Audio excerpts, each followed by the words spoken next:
All right.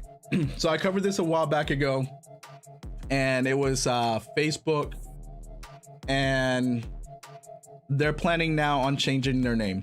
And this was going to be a little quick for me. It's going to be 2 quick stories here.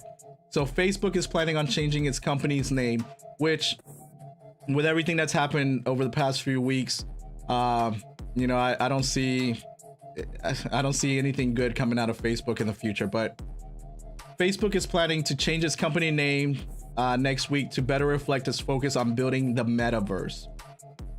Facebook CEO Mark Zuckerberg has said in recent months that his company is all in on the metaverse. It's an imprecise term and essentially refers to an immersive, interconnected world that inhabitants can access through devices like headsets or glasses.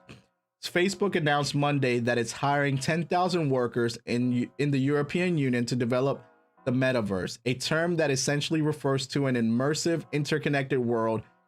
With all the issues that they've had with the leaks, and then Facebook going down, and Instagram going down. Do what you got to do in order to make your company survive. You want to create this metaverse, go for it. I'm not gonna say that I would never use it, but I'm gonna say that people should not get fully invested. And you should give other companies a try. If you want to try MySpace, go for it. MySpace would have to revamp their whole entire website for people to be able to go back to it, to be quite honest with you. You know, I still have my MySpace account. I wouldn't mind going back to it, but nobody's on there anymore. So unfortunately, I've had to move on to Facebook. But give other companies a try and understand this. And I'm gonna go I'm gonna go here, right? Earlier this year, at the beginning of the year, all the major companies, tech companies, got together and forced Parler off their app stores, and they blamed and the media painted Parler as a right-wing social media, which it was not true. There were all types of people on Parler. They also blamed the January 6th issues that happened at the Capitol on Parler, which an article that I wanted to cover tonight, but I didn't get a chance to really go deep into it, that said everything that happened on January 6th basically was planned on Facebook, which it's true. Now, did Parler have an issue? Yes, it had issues with certain people's freedoms to say whatever they wanted. And I believe in your freedoms and that you should be able to keep your freedoms and have your freedoms and say whatever you want. But again, there's repercussions to certain things that you say. And that was an issue with Parler because people were free to practically say some of the most nastiest comments on there, and Parler would either take too long to get to it, but then again, you actually had people who were going through these things to deal with it because it was a small company. It's not like you had bots chasing everything you said down and marking everything you said down, but that's a different story. But people were really quick to judge Parler based on what the media was saying about them. And I joined up to Parler, and all types of people were on there, between whether you were left wing, right wing, centrist, moderate, whatever, right? Didn't matter your political spectrum. I will agree that certain things on there that I saw were pretty egregious, but whatever. Just give them a try, or give another social media a try. But with Facebook and Twitter tracking everything you do, I don't think that I think that people need to start getting start disconnecting from the web 100%. Take your time to go out and do something with your family, or just go out and sit in a park and watch the birds fly across the sky. Just watch the birds fly across the sky. I mean, nobody needs to be connected all the time. But with that being said, here's something that Donald Trump is now doing, right? So Donald Trump said that he's now creating a new social media company, which I believe it's called Truth something. What is it? Did they actually say it on here? Truth Social. Now, whether you're a fan of Donald Trump or not, I don't know how this is going to work out. I don't know what the whole point of this is going to be. But here's CNN already painting it as something that's going to be bad, and it's going to be doomed to fail, right? They say three reasons why Donald Trump's new social media company is doomed to fail. So here's what I'm gonna say to this. You're already painting something that you don't know what's going to be the outcome. Do I like the name? No, I don't like the name. But if they track you a lot less than Facebook, then everybody should give it a try. But anyways, so let's go on with what they say. After a series of fits and starts, Trump announced the formation of Truth Social on Wednesday night, an effort he insisted to stand up to the tyranny of big tech. And he's had a big issue with big tech companies for a while, but I'm not going to get too deep into that. Posts will be called Truths, and Trump said he is excited to soon. He is excited to soon begin sharing my thoughts on Truth Social and to fight back against big tech. And then CNN goes, this is a uniquely terrible idea that will almost certainly fail, and there's plenty of reasons for that. I don't normally agree with a lot of what CNN says, but I think there are. Just the name alone itself is one of the reasons why some people will think that it's going to fail, or at least some of the people will not use it just because your name Donald Trump is attached to it. I mean, no offense, Donald Trump, but a lot of the stuff that's associated with you because of what the media did for the past 4 years, you know, are going to be seen as what you're saying is true. And the name itself of Truth Social, it's a weird name. It's a very different name that it's going to be hard for people to accept and swallow. And the fact that tweets are going to be called truths, I don't know. Maybe come up with something different before you release the company or before the company goes live.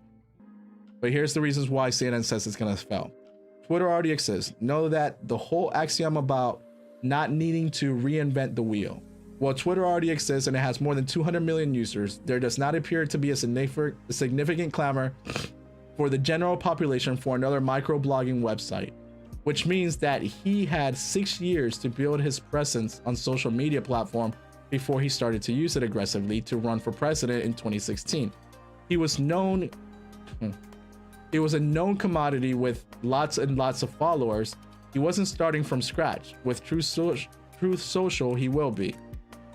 That's true. It's hard for people to switch over to new accounts, but if they take off, and if this takes off and you switch over ahead of the curve, you know, it may be something that gets you out there. 2, the conservative social space is crowded and not doing well. Remember how and this is exactly what I was talking about. Remember how Parler was just the new Twitter for conservatives? See why? I don't understand how Parler was the new Twitter for conservatives. It was not a new Twitter for conservatives. It just was not. Parler, if anybody ever tried Parler, there were all types of people from all over the aisle and political beliefs and spectrum in there. Stop saying that Parler was only strictly for conservatives. They just didn't silence what you said. They didn't go out and freaking fact check you with fake fact checkers on what you said. I'm sorry, but some of these fact checkers on Twitter and some of these fact checkers on Facebook, some of their facts are incorrect. I see some of these posts that are being posted with just regular messages, even messages that just say, I hope your life gets better. And that's not exactly what they say, but something similar or along those lines. And they get blocked for being insensitive. But whatever, because I've read some of your facts and then I've gone through and done some of the fact checking yourself. And some of your fact checkers, I don't know. You need to check your bots, because that's if they're human, they're bots. Anyways, but again, here they are talking about Twitter or Parler trying to be Twitter for conservatives. Well, after a very brief surge in the downloads in the wake of January 6th riot at the Capitol, US, and Twitter's decision to ban Trump, the app basically disappeared in terms of relevance. According to the data from Sensor Tower, Parler downloads went from 517,000 in December to 11,000 in June, reported The Verge in July. And then there's Getter, a Twitter clone launched by Trump associate Jason Miller. Within days of launch, hackers were able to take and publish email address from 85,000 of its users.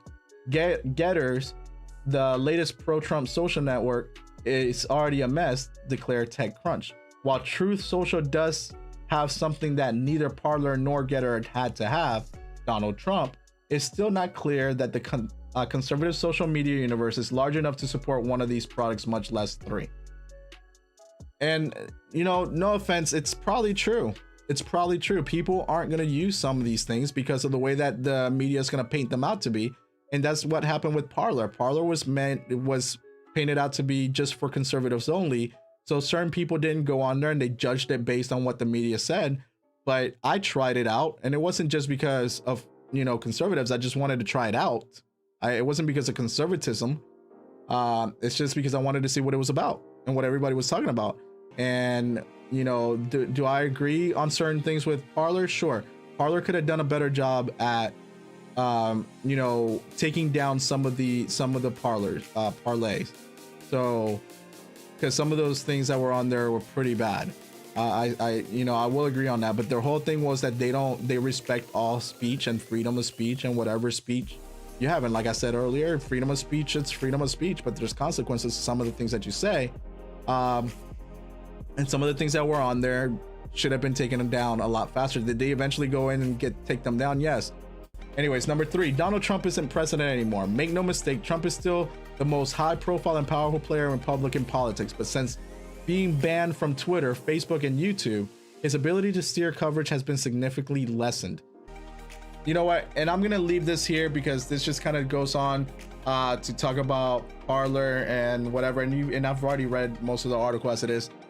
But at the end of the day, it's true. None of this is going to survive. And, you know, I don't know if Truth Social is going to survive. I'm going to get on there to try it out to see what it's about. I don't like echo chambers. I like to have difference in opinions. I want to be able to hear what other people say. I don't want it to be an echo chamber. I will say, based on my Parler experience, that it was not an echo chamber, but that all depends on who you subscribe to and who you like and who you follow and all that stuff. Everything can become an echo chamber. Twitter can become a leftist echo chamber, just like it can become a right-wing echo chamber. Same thing with Facebook. Will Truth Social do the same thing? It's possible. It's possible. But get on there, try it out, see what it's all about. You know, I don't know. Just try something different. Don't just trust everything to Twitter and Facebook. These companies have become multi-billion-dollar companies based on selling your information.